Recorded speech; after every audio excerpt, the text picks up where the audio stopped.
Boa noite, meus queridos. Essa é mais uma transmissão da Igreja Presbiteriana de Vila Nova no seu canal IP de Vila Nova. Nós queremos congratular a todos à medida em que vocês vão entrando aí para assistir a nossa transmissão. Sejam bem-vindos, Deus os abençoe. Não se esqueça de dar um like. Se você gostar, você dá um like. Se você não gostar, você dá um dislike. E assim nosso canal vai crescendo na internet. Quero agradecer a todos que já se inscreveram. Se você não se inscreveu no nosso canal, faça isso. Nosso canal vai ficar cada vez mais conhecido, mais pessoas vão falar das coisas que temos ensinado aqui. Nessa noite eu quero estudar com os irmãos a passagem de João, capítulo 21, versículo 1 a 14, dentro da série Perdidos e Achados que eu venho expondo à igreja desde o mês de fevereiro. Já estamos chegando quase nos finalmente, deve ter mais umas 3, no máximo 4 exposições depois dessa que vamos fazer nessa noite. Abra sua Bíblia, João capítulo 21, verso 1 a 14. A palavra do Senhor diz assim: Depois disto, tornou Jesus a manifestar aos discípulos junto ao mar de Tiberíades, que é o mar da Galileia. E foi assim que ele se manifestou. Estando juntos Simão Pedro, Tomé, chamado Dídimo, Natanael, que era de Caná da Galileia, os filhos de Zebedeu e mais 2 dos seus discípulos. Disse-lhe Simão Pedro: Vou pescar. Disseram-lhe os outros: Também nós vamos contigo. Saíram e entraram no barco, e naquela noite nada apanharam. Mas ao clarear da madrugada estava Jesus na praia. Todavia os discípulos não reconheceram que era ele. Perguntou-lhe Jesus: Filhos, tendes aí alguma coisa de comer? Responderam-lhe: Não. Então lhes disse: Lançai a rede à direita do barco e achareis. Assim fizeram, e já não podiam puxar a rede, tão grande era a quantidade de peixes. Aquele discípulo a quem Jesus amava disse a Pedro: É o Senhor. Simão Pedro, ouvindo que era o Senhor, cingindo-se com sua veste, porque se havia despido, e lançou-se ao mar.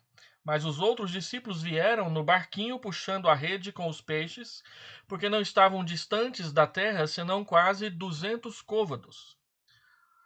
Ao saltarem em terra, viram ali umas brasas, e em cima peixes, e havia também pão. Disse-lhe Jesus: Trazei alguns dos peixes que acabastes de apanhar. Simão Pedro entrou no barco e arrastou a rede para a terra, cheia de 153 grandes peixes, e não obstante serem tantos, a rede não se rompeu. Disse-lhe Jesus: Vinde, comei. Nenhum dos discípulos ousava perguntar-lhe: Quem és tu? Porque sabiam que era o Senhor. Veio Jesus, tomou o pão e lhes deu, e de igual modo o peixe. E já era esta a terceira vez que Jesus se manifestava aos discípulos depois de ressuscitado dentre os mortos. Vamos orar. Pai amado, Deus querido, eu quero pedir que o Senhor nos visite nessa noite, nesse momento, com a tua palavra. Faz nossos corações arderem da palavra do Senhor, como daqueles 2 discípulos no caminho de Emaús. Coloca na minha boca a tua palavra para que ela seja edificante àqueles que se derem, Senhor Deus, ao trabalho de abrir seu computador para assistir essa mensagem. Abençoa, que não seja um trabalho perdido. Nós oramos em nome de Jesus. Amém, Senhor Deus. Amém. Boa noite aos irmãos que já chegaram. Estou vendo um aqui. Que o Senhor te abençoe. Muito bem, eu quero falar sobre João 21, 1 a 14. E ao falar sobre esse texto, uma palavra que me vem à mente e que eu gostaria de usá-la para introduzir, às vezes quando você está conversando com alguém, essa pessoa parece que terminou a sua palavra, ela acrescenta mais uma palavra dizendo assim, só mais uma coisinha. Essa frase, ela reflete uma última informação que precisa ser dada e que a gente não pode esquecer de maneira nenhuma. Geralmente, quando alguém fala assim, só mais uma coisinha, essa pessoa quer dizer que essa coisinha que ela vai falar parece ser a mais importante de todas as coisas. Isso é o que significa, na minha opinião, a mensagem do capítulo 21 do Evangelho de João. Depois de você ler João 20, versículo 30 e versículo 31, parecia que não havia mais nada a dizer. Mas, de repente, João acrescenta mais um milagre de Jesus e mais uma instrução de Jesus e mais pelo menos duas, ou você pode desdobrar o que aconteceu ali naquela praia em 3 conversas de Jesus com os discípulos, com Pedro e depois com Pedro a respeito de João no decorrer do capítulo 21. Aí o capítulo acaba.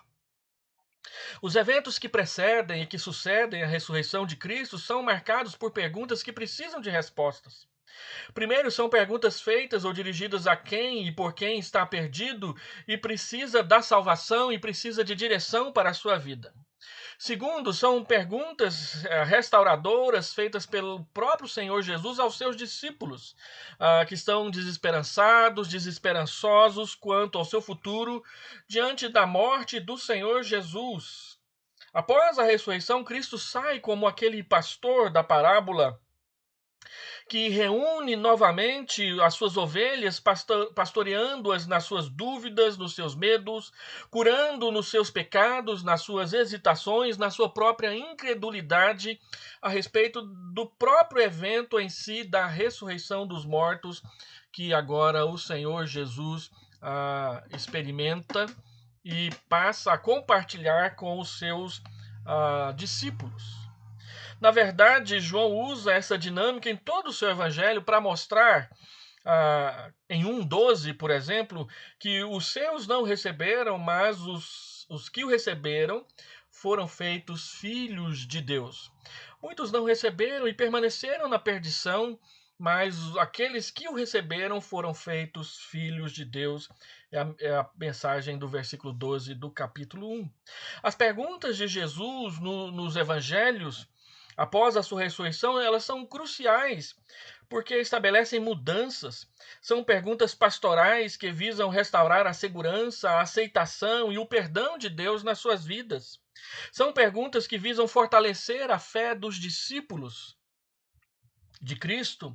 Também são perguntas transformadoras, porque nos levam a pensar diferentemente do que pensávamos antes de conhecer e de andar com Jesus. Todos são questionados e convencidos pela revelação da ressurreição do Senhor Jesus, de que aquela morte que os seus olhos viram na cruz não era o fim. A ressurreição prometida ia acontecer, e foi isso que aconteceu na manhã da Páscoa. E o Senhor Jesus, então, levanta e faz perguntas aos seus discípulos, perguntas que vão pastoreando, que vão transformando, que vão mudando, que vão trazendo de volta os seus discípulos para perto de si, o bom pastor. Ele perguntou para Maria Madalena, chorando à beirada do túmulo vazio: por que você chora? Por que procurar entre os mortos aquele que ressuscitou? Ele perguntou aos 2 discípulos no caminho de Emaús: o que vocês vêm conversando pelo caminho? O que é que os preocupa pelo caminho?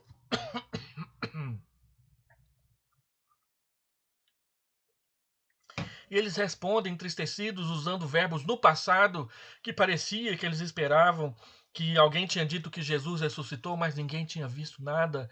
E o Senhor Jesus então ensina a palavra, mostrando na palavra todos os textos que diziam respeito à sua morte e ressurreição, convencendo-os e fazendo arder o seu coração a respeito dos seus próprios ensinamentos. Assim é também que o Senhor Jesus se encontra com seus discípulos no cenáculo, com as portas trancadas, com medo dos judeus. Então ele entra e diz: paz seja convosco. Por que vocês duvidam da ressurreição? Olha que sou eu mesmo, eu tenho ossos, eu tenho carne, eu tenho fome, eu quero comer com vocês. E ele come com eles. Então eles se alegram com a ressurreição do nosso Salvador. Ele perguntou para Tomé, que foi o estudo da semana passada, porque me viste e creste? Tomé havia duvidado, ele havia demonstrado a sua incredulidade, questionando o testemunho da ressurreição por parte dos discípulos da igreja do Senhor Jesus. Então o Senhor Jesus diz, porque você me viu, você creu? Bem-aventurado aqueles que não viram e creram. Bem-aventurado aquelas pessoas lá do século 21 que não estiveram aqui, não presenciaram esses acontecimentos, e quando lhes foi anunciado o evangelho do perdão dos pecados, da salvação e da ressurreição da morte, eles creram em mim. Agora o Senhor Jesus tem mais uma pergunta para alguns dos discípulos. O texto vai dizer para nós que são 7 deles. Ele pergunta para eles: vocês têm aí alguma coisa de comer? E ele pergunta porque eles haviam resolvido ir pescar. O Senhor havia dito para que eles fossem se encontrar com ele na Galileia, e então ali, não sei se não tendo o que fazer, impacientes com a não chegada de Jesus, ou querendo simplesmente ocupar o tempo, eles resolvem ir pescar. E o Senhor Jesus, então, se apresenta no meio deles. E ele pastoreia, ele conversa com eles. Ele lhes traz alguns ensinamentos. E eu gostaria de falar com vocês sobre esse encontro do Senhor Jesus com esses 7 discípulos, mostrando por meio dessa pergunta que ele faz como que o Senhor Jesus abre a porta para lidar com o nosso fracasso espiritual. Primeiro, e essa forma do Senhor Jesus lidar com o fracasso espiritual pode ser subdividida em 2 partes. A primeira com os discípulos nessa nova pescaria milagrosa, e depois com Pedro numa conversa a respeito de por que Pedro o negou naquela noite. João narra mais um novo encontro do Cristo ressuscitado após mais uma pescaria sem sucesso, que está escrito aí no versículo 3. É de madrugada, o sol está quase nascendo, veio Jesus de surpresa outra vez, e eles estão no mesmo lugar onde tudo começou, naquela mesma praia. Poucos de nós, às vezes, se lembram de que esse último encontro de Jesus com os discípulos no Evangelho de João aconteceu no mesmíssimo lugar onde Jesus teve aquele primeiro encontro com eles, quando ele também fez uma pesca maravilhosa em Lucas capítulo 5, e ele então os chamou para deixarem de ser pescadores de peixes e se tornarem pescadores de homens. Olhando por esse pano de fundo, a pergunta de Jesus ela ganha um sentido astronomicamente pastoral. Ele pergunta: vocês têm aí alguma coisa de comer? Ele está perguntando: cadê o fruto do seu trabalho? Vocês são pescadores. Vocês trabalharam a noite inteira. O que vocês pescaram? E então, mais uma vez, o Senhor mostra para eles que eles precisam conhecê-lo, e não somente isso, mas confiar nele e retomar a sua vocação para a obra que ele tem a lhes enviar. O Senhor Jesus ainda não fez a grande comissão, ele fará no dia da ascensão. Mas ele está ajuntando os seus discípulos para aquilo que nós chamamos de o grande final, o grande finale. Então, a própria estrutura do texto tem uma progressão natural que nós devemos notar ao ler esse texto do verso 1 ao verso 14. Primeiro, o verso 4 diz que o Senhor Jesus apareceu na praia e ninguém o reconheceu. Segundo, o texto diz que o discípulo a quem Jesus amava, que é João, quando viu que os peixes estavam vindo para a rede, se lembrou de Lucas 5 e disse: é o Senhor. Terceiro, o Pedro se apressa e se lança na água e vai ao encontro do Senhor. E quarto, os outros discípulos também se aproximam e o próprio Senhor Jesus os chama para tomar café da manhã com ele, porque ele mesmo já havia antecipado a eles e trazido pão e feito peixe, colocando o peixe para assar em umas brasas que ele mesmo tinha preparado.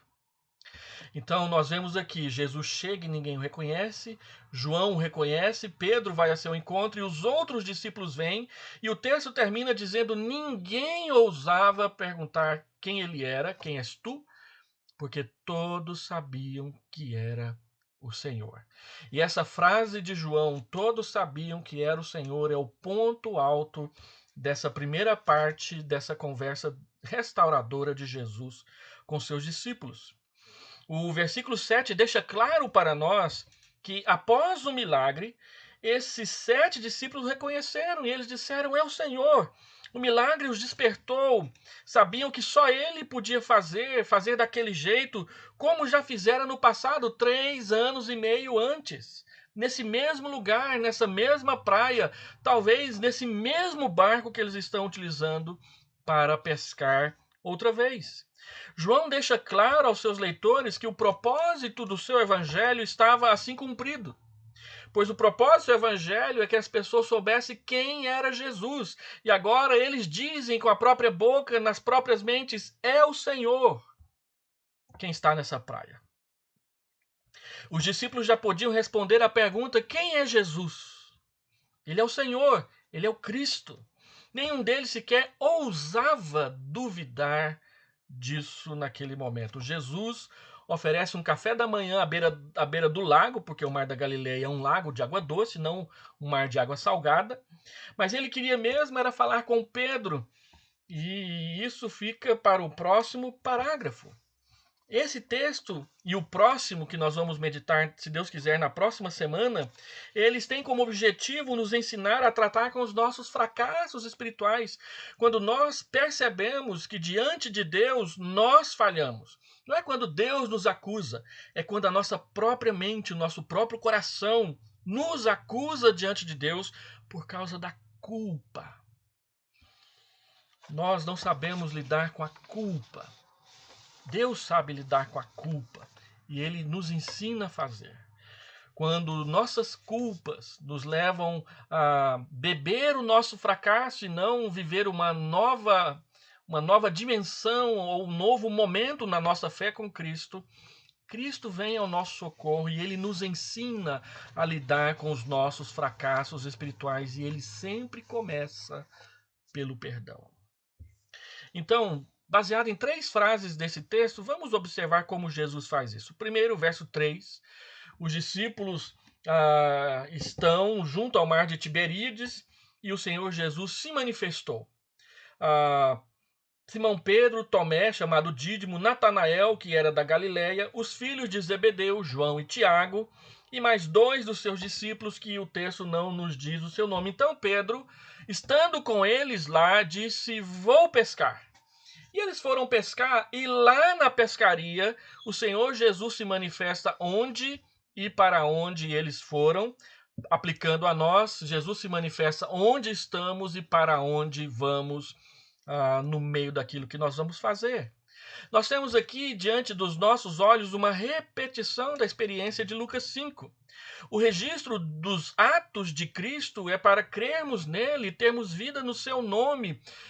João 17,3 e João 20, 30 e 31, João diz explicitamente que esse é o propósito do seu evangelho, nos levar a crer em Cristo, a conhecer a Cristo e a depositar a nossa fé nele. Novas ações rememoram ações anteriores para nos fazer recordar quem somos e qual é o nosso chamado, a nossa vocação. Às vezes, nós voltamos aos mesmos lugares, às mesmas práticas, às mesmas frases, quando estamos com o nosso vigor espiritual em baixa, quando nós estamos bebendo o nosso fracasso espiritual, nós voltamos para fazer as mesmas coisas das quais o Senhor Jesus nos tirou. E o que é pior, nós fazemos as mesmas coisas, nos mesmos lugares, e não nos lembramos do que aconteceu entre nós e Jesus ali. Olha só isso. Então Jesus vem, como ele tinha vindo 3 anos e meio antes. E eles estavam trabalhando e tiveram uma noite ruim. E de novo eles estiveram trabalhando e tiveram novamente uma noite ruim. E lá atrás o Senhor Jesus diz: jogue as redes do lado direito do barco. E ele vem e faz de novo. E Ele diz aqui: lancem as redes à direita do barco e achareis. E assim fizeram. E já não podiam puxar a rede, tão grande era a quantidade de peixes. Parece um remake, uma repetição de Lucas 5. Parece que Jesus está começando tudo de novo outra vez com eles. Agora, há 3 detalhes. Eu coloquei aí no PowerPoint dois pressupostos, mas eu quero chamar a atenção para 3 detalhes do texto. Primeiro, o mandamento de permanecer em Jerusalém até que o Espírito Santo descesse sobre eles não foi dado ainda, vai ser dado em Atos capítulo 1. Então esse milagre aconteceu antes do dia da ascensão de Jesus. Não sabemos quantos. Segundo, os discípulos, e esse detalhe é importante, os discípulos não estavam ali por acaso e nem por descaso. Cristo havia dito para eles irem para a Galiléia após a ressurreição, Mateus capítulo 28, verso 7, e João capítulo 20, verso 17, o Senhor Jesus disse para eles: subo para meu Pai e vosso Pai, para meu Deus e o seu Deus, ide para a Galiléia, para me encontrarem lá. Então, por que os discípulos voltaram para o Mar da Galiléia? Voltaram para o Mar da Galiléia porque Jesus havia dito para eles voltarem. Então eles sabiam que Jesus viria para se encontrar com eles. Eles só não sabiam exatamente quando, como nós.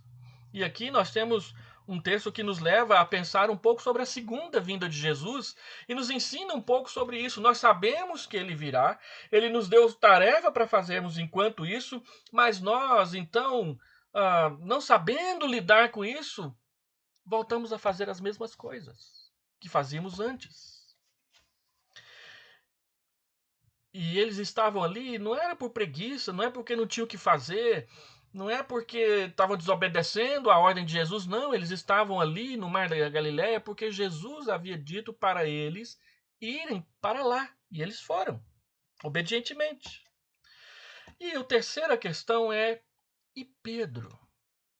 Já é a terceira vez que eu menciono Pedro nesse estudo, e é só para dizer que vou tratar de Pedro depois. Porque o Senhor Jesus também faz assim, ele sempre deixa o melhor para o final. O próprio Evangelho de João vai mostrar isso, e no final dessa mensagem eu vou mostrar alguns detalhes do texto para vocês que nos remetem a essa questão de que o melhor vem depois.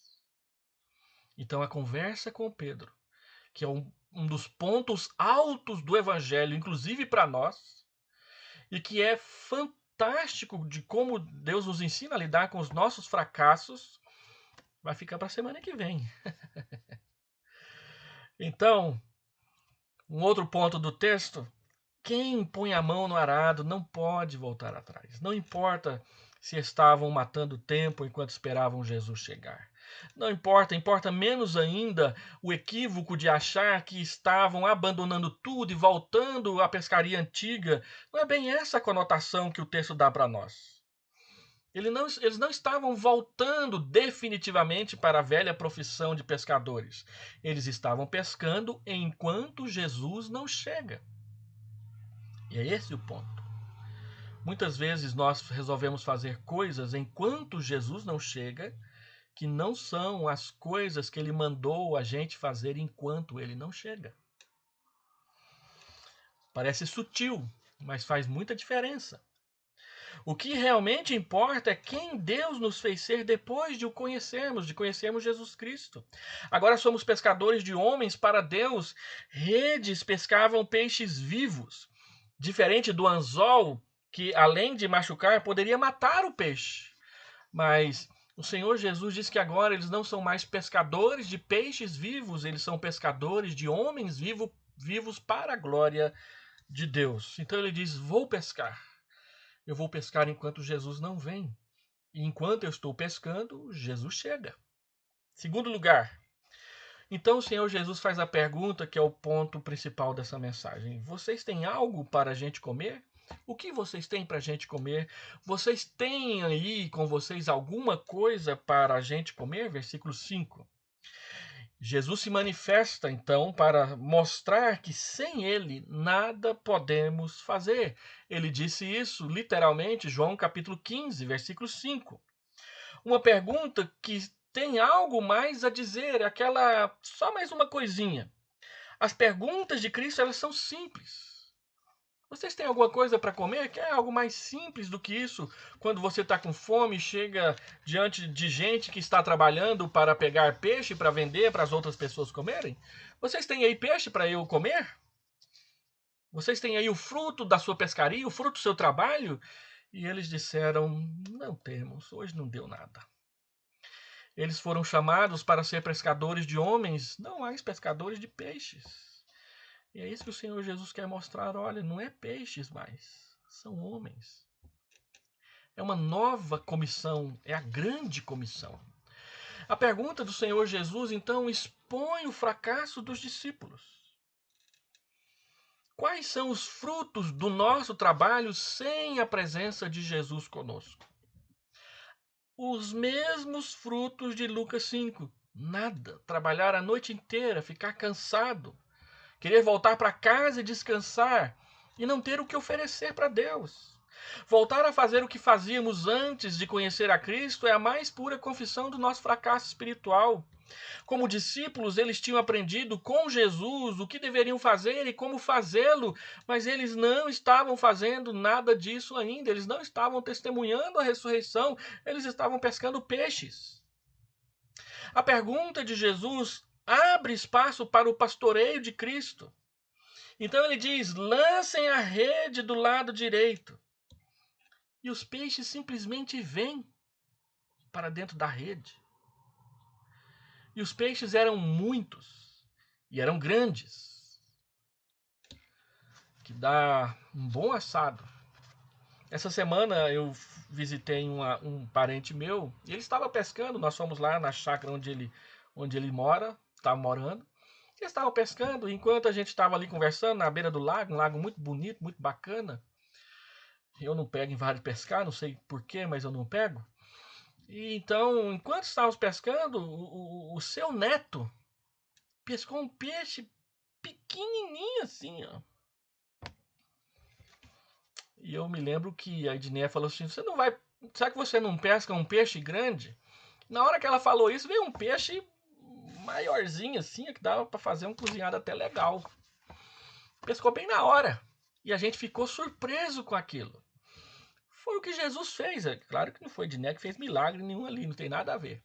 Mas só para ilustrar que na hora em que Jesus disse: lança desse lado, os peixes vieram. E o Senhor Jesus mostra para eles e também para nós que o nosso trabalho, especialmente o nosso trabalho de testemunho cristão, só é frutífero se Jesus estiver conosco e se nós o fizermos em obediência ao Senhor Jesus. A pergunta de Jesus é uma pergunta que nos arrebanha outra vez quando os discípulos veem os peixes.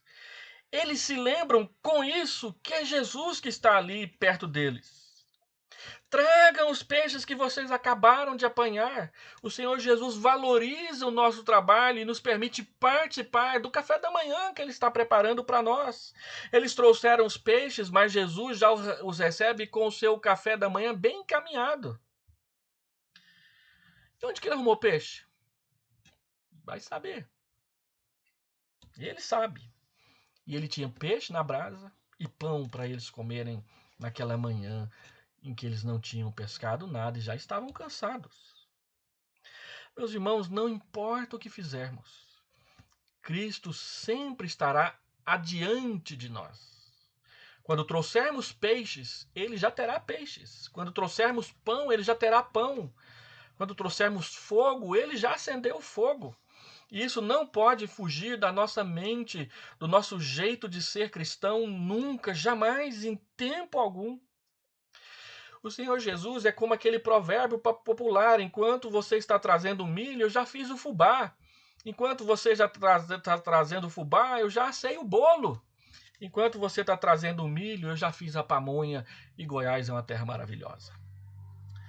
Meus irmãos, a pergunta e as perguntas de Jesus, elas não são perguntas maliciosas, não são perguntas maldosas, são perguntas pastorais. Elas nos curam, elas nos abençoam, elas nos trazem de volta à sensatez. E o que é melhor, elas nos trazem de volta à atividade quando abraçamos a inatividade por causa e em consequência de algum fracasso na nossa fé lá atrás. Quantos na igreja do Senhor Jesus? E a igreja da qual nós fazemos parte hoje é uma igreja que tem muita gente madura na fé, com mais de 30, 40, alguns com 50 anos de fé e alguns cansados, não querendo mais trabalhar, achando que o seu tempo passou. E nem sempre que é por causa dos jovens que assumiram lugar, mas porque lá atrás tropeçaram em alguma coisa, se enrascaram em algum problema e o seu fervor e o seu vigor espiritual arrefeceu. Essa palavra é para você, é para mim, quando nos sentimos fracassados com os erros que nós cometemos no nosso testemunho cristão, no nosso ministério cristão. Terceiro, quando os peixes caem na rede, a frase maravilhosa que aparece no verso 7, quando o texto diz que havia tão grande quantidade de peixes na rede, verso 7, aquele discípulo a quem Jesus amava, todo mundo sabe que é o apóstolo João, ele disse a Pedro, é o Senhor. Notem o ponto de exclamação aí, é o Senhor. Ele não está simplesmente dizendo para Pedro, Pedro, ó, segredinho, é Jesus, viu? Não, ele exclama, é o Senhor, Pedro. Olha os peixes, olha a pesca, olha o jeito de chegar de Jesus, como ele chegou há 3 anos e meio atrás e a gente estava nesse mesmo lugar, fazendo a mesma coisa. Ele veio outra vez e nos chama outra vez para voltar ao trabalho com ele. Que bênção! O que acontece a seguir são movimentos de aproximação, observe. João diz, é o Senhor. Pedro vai para a água e vai em direção a Jesus. Os discípulos recolhem os peixes e vêm em direção a Jesus. Todos vêm para Jesus. Por quê? Porque eles sabem. É o Senhor. O Senhor está aqui, presente com a gente. Ninguém ousava perguntar quem era, porque todos sabiam que era o Senhor. E eu montei um PowerPoint aqui, não estou nem passando o PowerPoint para vocês me acompanharem. Então observe que a pergunta de Jesus, ela é pastoral e ela é abençoadora. Então, o terceiro ponto é o Senhor. Jesus se manifesta para nos levar à fé e fortalecê-la. É o Senhor que está aqui. Não é um Senhor, é o Senhor. E quem é o Senhor no Evangelho de João? Ele é o pão da vida, João capítulo 6, verso 35 e 48. Ele é a luz do mundo, João capítulo 8, versículo 12. E mais para frente, antes que Abraão existisse, eu sou, João 8, 28 e 58. Terceiro, ele é a porta das ovelhas, João capítulo 10, versículo 7, versículo 9. Quarto, ele é o bom pastor, João capítulo 10, versículo 14. Eu sou o bom pastor dá a vida pelas ovelhas. Quinto, ele é a ressurreição e a vida, quando ele ressuscita Lázaro, João 11, versículo 25. Eu sou a ressurreição e a vida. Quem crê em mim, ainda que morra, viverá. E todo aquele que vive e crê em mim não morrerá eternamente. Você crê nisso, meu irmão, minha irmã? Sexto, ele é o caminho e a verdade e a vida, João 14, verso 6. Sétimo, ele é a videira verdadeira, João capítulo 15, versículo 1. Eu sou, eu sou, eu sou, eu sou. E por fim, João 20, versículo 30 e versículo 31, João diz, tudo o que eu escrevi é para que vocês saibam que ele é o Cristo, o Filho de Deus, que nós precisamos conhecer e nele crer. depositando nossa fé na sua palavra e na sua presença. Então, o texto nos encaminha para a conclusão. E qual é a conclusão? Qual é o significado da palavra manifestação aqui no Evangelho de João, que aparece no versículo 1 e também no versículo 14? Depois disso, diz o verso 1, tornou Jesus a manifestar-se aos discípulos. E lá no final, do versículo 14, já era esta a terceira vez que Jesus se manifestava aos discípulos depois da ressurreição dentre os mortos.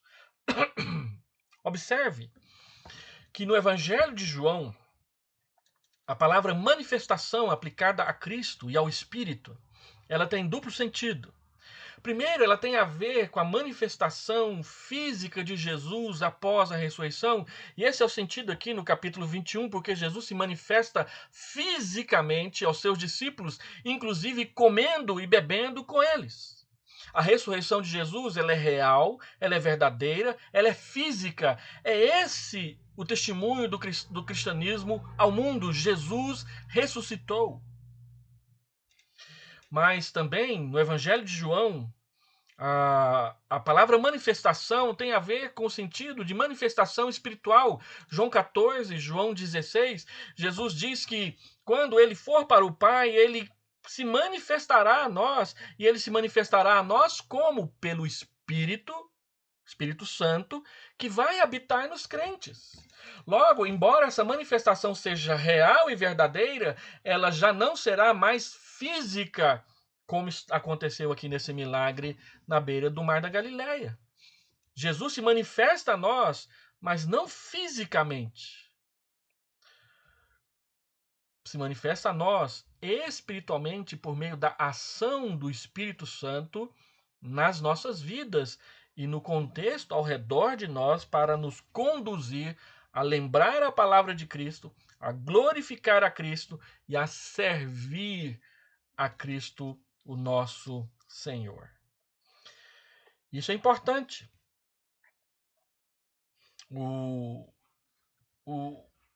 Evangelho de Lucas, na verdade, o livro de Atos, escrito por Lucas, Lucas explica isso no versículo 3 de Atos 1, quando ele diz: a estes também, depois de ter padecido, se apresentou vivo, com muitas provas incontestáveis, aparecendo-lhes durante 40 dias e falando das coisas concernentes ao reino dos céus. Manifestação física. Sua manifestação não se trata de sonhos ou ilusões irreais, fantasias, alucinações, nem delírios ou aparições meramente subjetivas sem comprovação física. Suas manifestações são reais, pois ele fala que tem carne e ossos e sempre pede para comer com eles, como acontece inclusive nesse texto que nós estamos lendo agora e estudando. E os seus discípulos o reconhecem e falam com ele em conjunto, aqui são 7, ou separadamente, como vai acontecer no parágrafo posterior, quando ele vai conversar com Pedro. Manifestações físicas.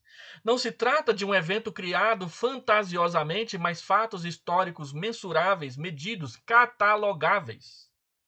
Mas ele também se manifesta espiritualmente e continuará se manifestando assim a nós, seus discípulos do século 21, os que cremos depois dos discípulos originais. Ele diz isso no Evangelho de João, no capítulo 14. Aquele que tem os meus mandamentos, 14, 21, e os guarda. Aquele que tem os meus mandamentos e os guarda, esse é o que me ama. E olha a promessa que ele faz. E aquele que me ama será amado por meu Pai, e eu também o amarei e me manifestarei a ele como? Por meio do seu Espírito. Que nos faz lembrar a Escritura, que produz no nosso coração o fruto do Espírito, amor, alegria, paz, bondade, e as crianças da nossa UCP estão estudando isso com a nossa irmã missionária Sayonara. E está sendo uma bênção, vale a pena você conferir lá no YouTube da nossa UCP.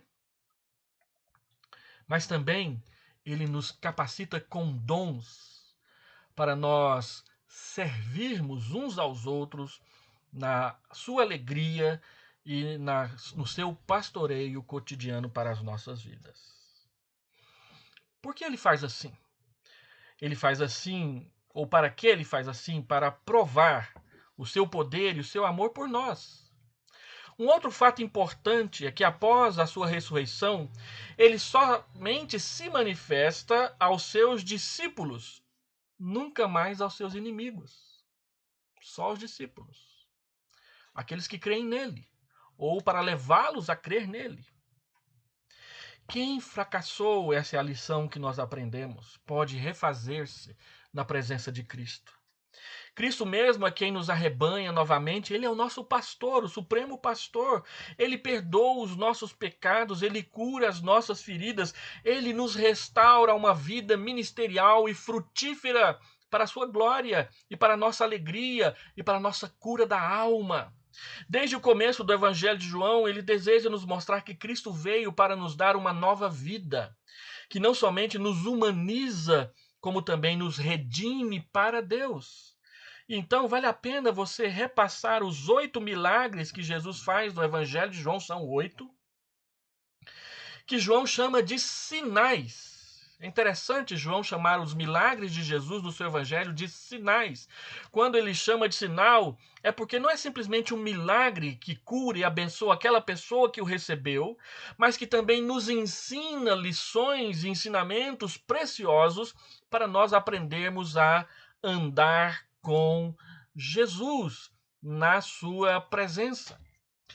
E esses milagres, que são 8, eles mostram o seguinte: primeiro, Jesus nos oferece uma vida que é superior ao ritualismo religioso e também social, pois ele transforma água em vinho no capítulo 2. Valeria a pena, quem sabe, eu organizar uma nova série expositiva só sobre esses 7 milagres, 8 milagres de Jesus no Evangelho de João, mostrando os sinais, os ensinamentos que ele quer que nós conservemos na nossa alma. É interessante observar isso.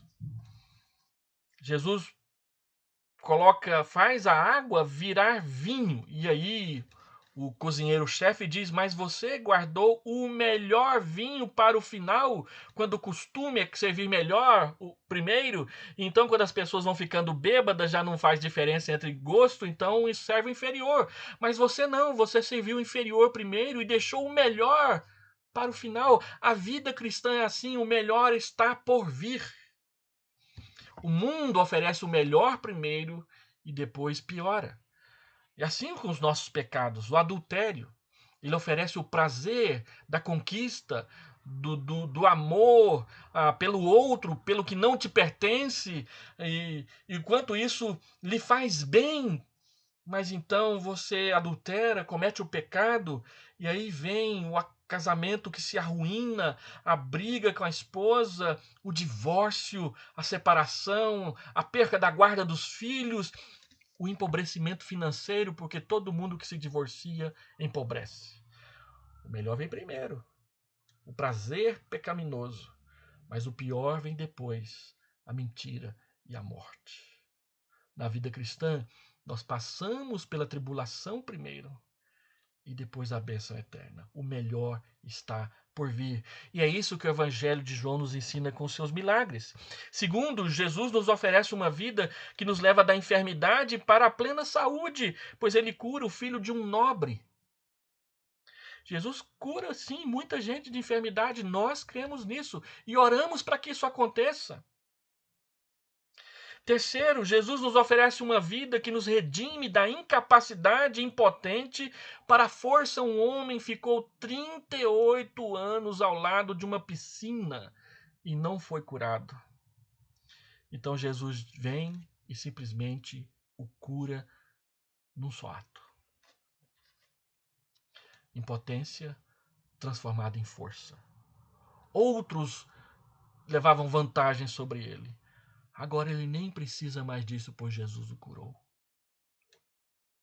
Jesus nos oferece uma vida que nos livra da penúria para o saciamento, porque ele faz a multiplicação dos pães e alimenta quem estava com fome, literalmente. Capítulo 6. Jesus nos oferece uma vida que nos leva do temor para a segurança, pois ele anda sobre as águas.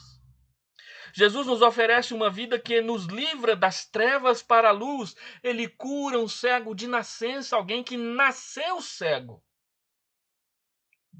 Então, para curar um cego de nascença, tem que ser um milagre. E ele faz isso e ele mostra que é a ele que nós estamos seguindo. Jesus nos oferece uma vida que nos leva da morte para a vida, porque ele diz: Lázaro, venha para fora. E Lázaro vem.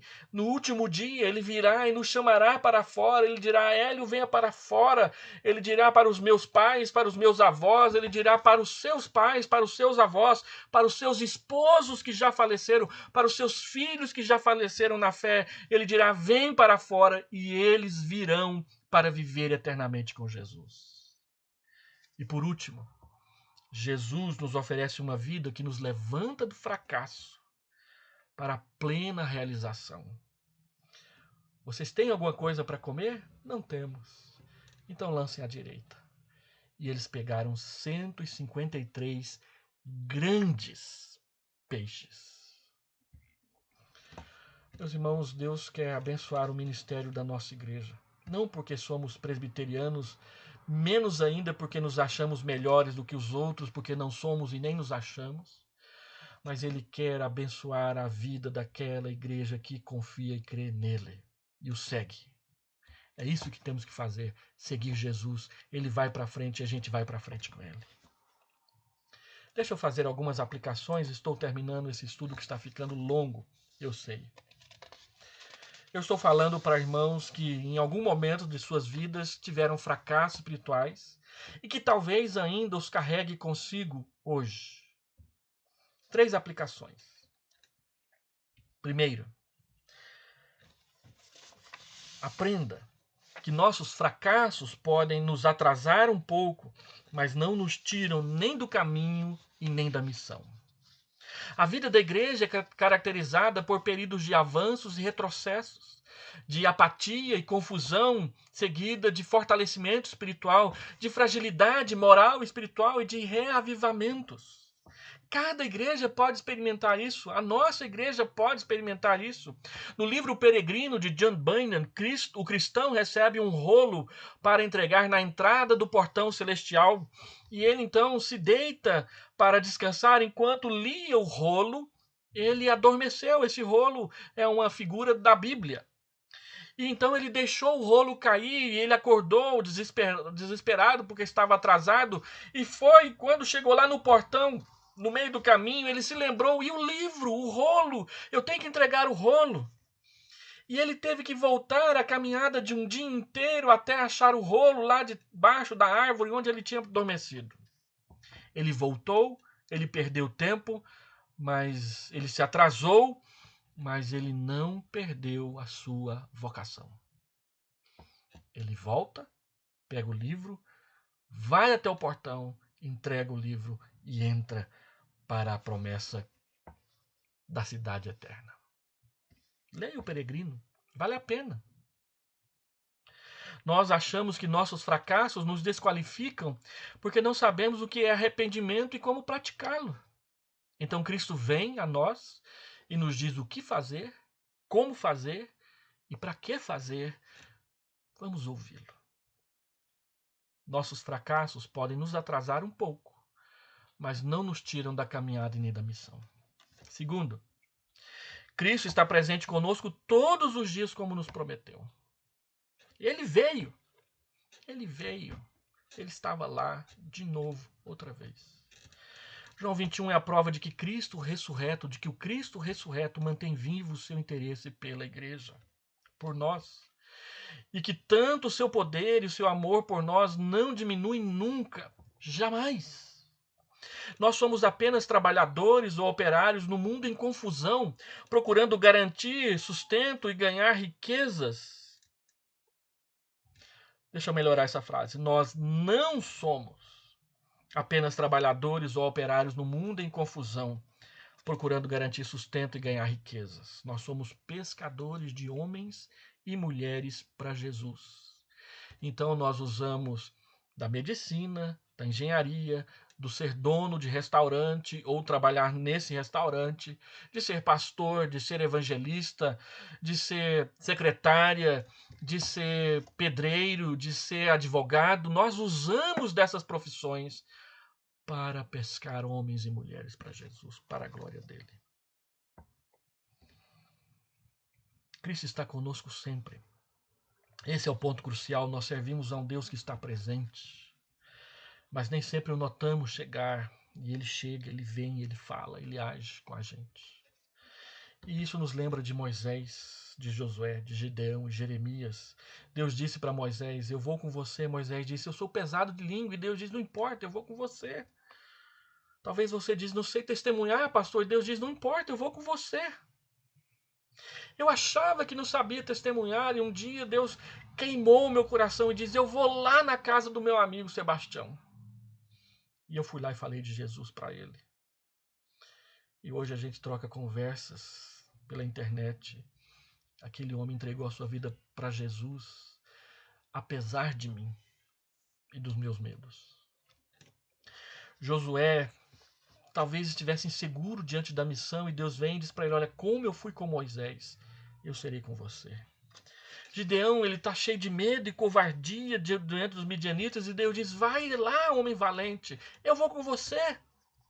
Jeremias se acha inexperiente, muito jovem, inseguro, e Deus diz: eu vou colocar na sua boca as minhas palavras, eu vou com você.